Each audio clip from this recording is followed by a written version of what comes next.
as the Soviet Red Army fired thousands of artillery pieces into Berlin and the central governmental districts during the final days of World War II in Europe. Inside the Fuhrerbunker, the final headquarters of Adolf Hitler, there was death everywhere. Within the Reich Chancellery Garden, this had become a makeshift crematorium, as the bodies of Hitler and his wife were burned, being doused in a petrol-fueled inferno. But upon Hitler's death, Joseph Goebbels was given the position of the Reich Chancellor, and he was, alongside Reich President Karl Dönitz, given the responsibility for the crumbling Nazi state. Goebbels was the loyal Reich Minister of Propaganda, who helped to create a huge cult of personality around Hitler in the years before the Second World War, and Goebbels made his decision to try not to make it out of Berlin, despite what Hitler had told him to do. He took his final steps inside the Reich Chancellery Garden alongside his wife, but the pair had organised the murder of their own children just hours before. The day after Goebbels had died and his remains were poorly burned, the corpse of Goebbels and his wife were discovered by the Soviet Red Army, and what they found was harrowing and shocking, and also how Goebbels' remains were treated was incredibly morose. Today we look at finding the corpse of Joseph Goebbels. To support our channel, please make sure to subscribe. Joseph Goebbels was of course the propaganda minister for Adolf Hitler and the Nazi state, and he was also the Gauleiter of Berlin. In the final month of the Second World War in Europe, Goebbels had moved into more powerful positions and favour, as Hermann Göring, the Reichsmarshal and head of the Luftwaffe, had been declared a traitor for allegedly trying to depose Hitler. Also, Heinrich Himmler, the head of the SS, was trying to negotiate peace with the Allies, claiming he was in a position to do so, with Hitler being holed up inside his underground bunker complex known as the Fuhrerbunker. Hitler knew that the Second World War was lost by the 22nd of April 1945, and he said that he would stay in Berlin and then shoot himself, bringing his life to an end in the coming days. Goebbels had the chance to escape, but despite this, out of loyalty and obsession to the Führer, he would move his family into the Fuhrerbunker complex, and specifically the Goebbelses moved into the Vorbunker, the upper part. Magda Goebbels, his wife, and their 6 children were all staying inside these dark, damp and ominous rooms, and Joseph Goebbels continued to perform his duty as a Gauleiter of Berlin. On the 23rd of April he made a statement to the people of the city and claimed, "I call on you to fight for your city, fight with everything you have got, for the sake of your wives and your children, your mothers and your parents. Your arms are defending everything we've ever held dear, and all the generations that will come after us. Be proud and courageous, be inventive and cunning. Your Gauleiter is amongst you. He and his colleagues will remain in your midst. His wife and children are here as well. He who once captured the city with 200 men will now use every means to galvanise the defence of the capital. The battle for Berlin must become the signal for the whole nation to rise up in battle." He remained inside of the bunker and acted as a witness to the marriage of Hitler and Eva Braun, which took place, and Goebbels, in the last will and testament of Hitler, was made the Reich Chancellor. He was ordered to leave Berlin and establish a new state with Karl Dönitz, but Goebbels refused to leave the bunker, and he claimed that for the first time in his life he disobeyed Hitler's orders and command, and he felt compelled to stay with him for reasons of humanity and personal loyalty. His children, who were very young, had the opportunity to be rescued out of the area and to be smuggled out of Berlin completely to safety, but Magda Goebbels continued to deny this, and she knew that she would kill her own children and have their deaths arranged inside the bunker. She and her husband did not want the children to fall into Soviet hands, and they did not want them to live in a world without Hitler and Nazism.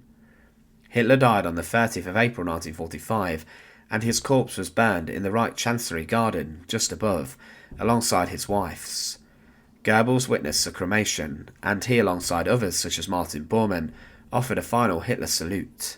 Following Hitler's death, Goebbels became incredibly depressed, and he walked into the Reich Chancellery Garden, hoping a Russian shell would fall upon him, and it was claimed that he said, "It is a great pity that such a man, as in Hitler, is not with us any more.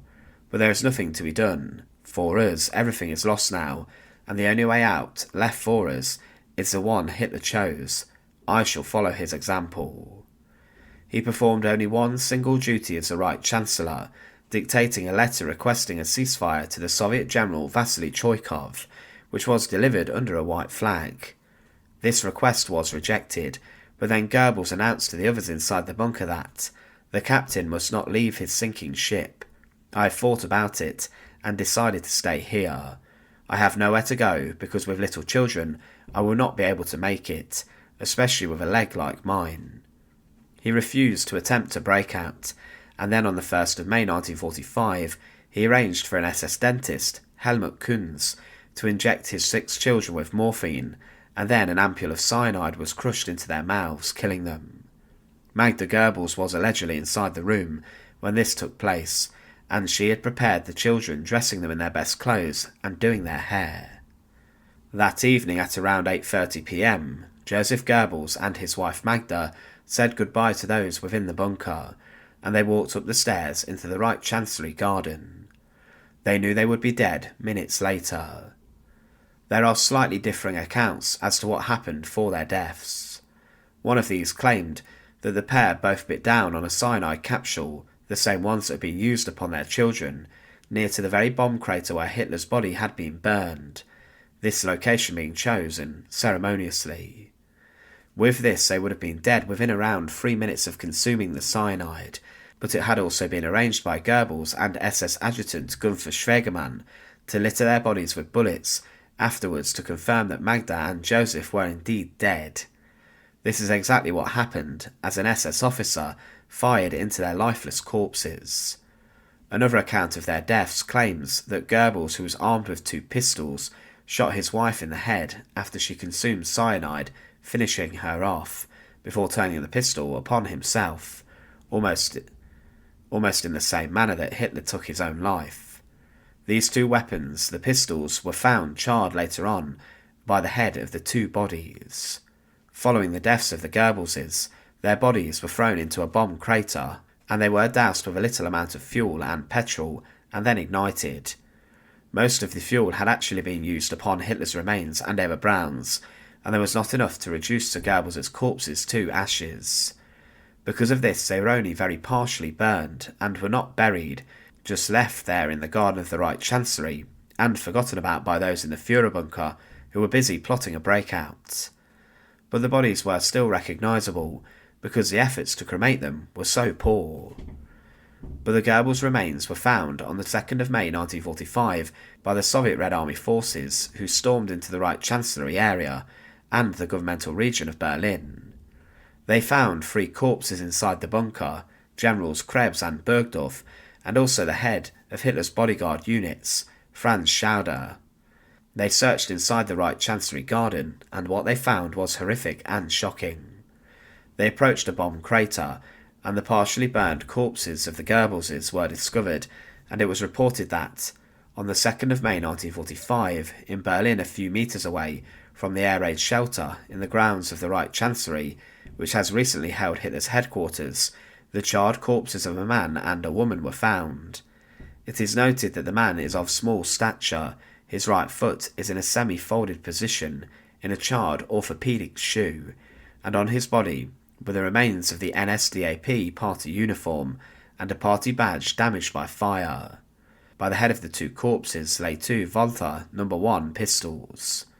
The body of Joseph Goebbels was recognisable, and much of the skin had been taken off some extremities, such as the legs and the arms, and his arm was raised high up in the air. His face looked pained, with his teeth gritted. As the Soviet forces moved the body, some of the skin flaked off and did crack away. His orthopaedic shoe was visible, and this metal device attached to his shoe was still on the body. When the body was discovered, some of the clothing he had been wearing was still on the corpse, including a white shirt which he had been wearing. His hair had been completely burned off, showing a badly burned, bald scalp, and Goebbels' eyes remained tightly shut. It was as if the fire, which intended to burn his body, had gone out relatively quickly after it was ignited, and then no one bothered to restart it. The remains of Magda Goebbels were more burned and had been slightly more consumed by the fire, but then the remains were taken into the Reich Chancellery and they were placed on a table, and they were viewed by many Soviet generals and soldiers. The Soviets photographed Goebbels' body, and the remains of the children were also brought into the room, and it was claimed that the two bodies blackened by the flames, monstrous piles of flesh, lay next to the frail children wearing white pyjamas. They looked as if they'd just fallen asleep. The Soviets then published these photographs quickly, and the body of Joseph Goebbels showed the horrific end of the Nazi regime, and the corpse of him was a harrowing image associated with the fall of Nazism. The body of Joseph Goebbels was then interred in a Smersh facility in Magdeburg, along with the remains of his wife, children, and all those others who had died in the Fuhrerbunker. Goebbels' remains were then cremated for a final time in 1970, with the ashes then scattered in the Biederitz River. He was the propaganda minister of the Third Reich, whose work poisoned the minds of millions, but Goebbels remained incredibly close and loyal to Hitler, and there was in his mind no other way out for him other than death alongside his Führer. The discovery of the body was harrowing, and it was brutal, and it was partially burned and charred, and it was still very recognisable that this body and corpse was that of Joseph Goebbels, Hitler's propaganda minister. Thanks for watching. To support our channel, please make sure to subscribe, and once again, thank you so much for watching.